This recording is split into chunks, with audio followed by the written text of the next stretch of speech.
ni Joaquin Ludovice, na may 25 ang kanyang kabuohang score kontra Korea, at pangalawa po sa kanya walang iba kundi si Kurt Velasquez, na may 13 ang kanyang kabuohang score. At hindi pa natin ito itutuloy mga idol, nasa 99.9%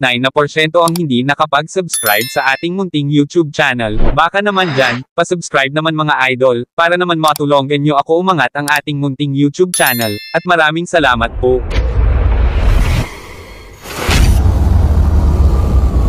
Good morning and good evening mga idol, nandito na naman ulit si Jomil Tech at ang kanyang mahiwagang cellphone. May bagong update naman tayo tungkol sa ating Batang Gilas Under 16 na ginaganap sa Qatar, at ang kalaban ng ating Batang Gilas sa quarterfinals Under 16 na Asian Championship, walang iba kundi sa Korea. Eto pong dalawa na team ay palagi lang eto magkita-kita sa do or die na games, at mas maganda lang ang pinapakita ng ating Batang Gilas kontra Korea, kaya panoorin lang natin ang unang quarter.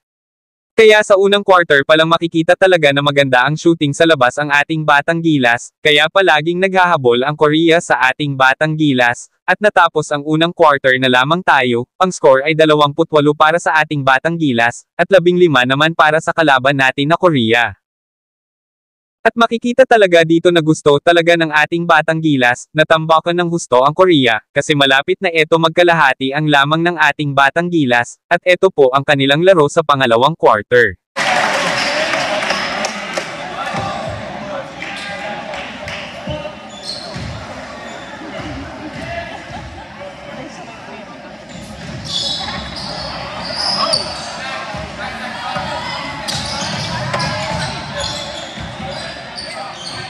At natapos ang pangalawang quarter na halos nasa kalahati ang ating lamang sa Korea, kasi hindi masyadong maganda ang kanilang pikakita na laro, o mas magaling talaga ang ating Batang Gilas kontra Korea, kaya paki-subscribe na lang muna mga idol, kung nagustuhan nyo ang video ko, kaya subscribe na at pakidamay na lang sa pag-share. Maraming salamat po, pwede din kayo mag-comment, at ilagay lang sa huli kung taga saan kayo mga idol, para malaman natin kung hanggang saan eto aabot.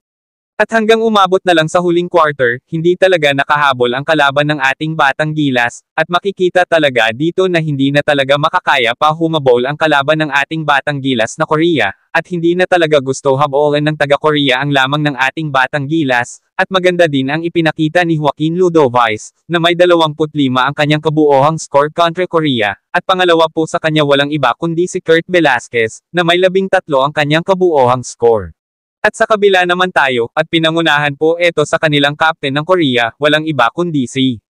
Daniel Eddy, at may 18 na puntos at 12 na rebounds, 4 na assist at 1 steal at 2 block. Magandang talaga ang ipinakita ang kanilang team captain, pero hindi ito makakaya, kasi halos lahat ng player ng ating Batang Gilas, at maganda ang pinakita, kaya talo talaga ang Korea sa score na, Batang Gilas 75, kontra Korea ay nasa 71,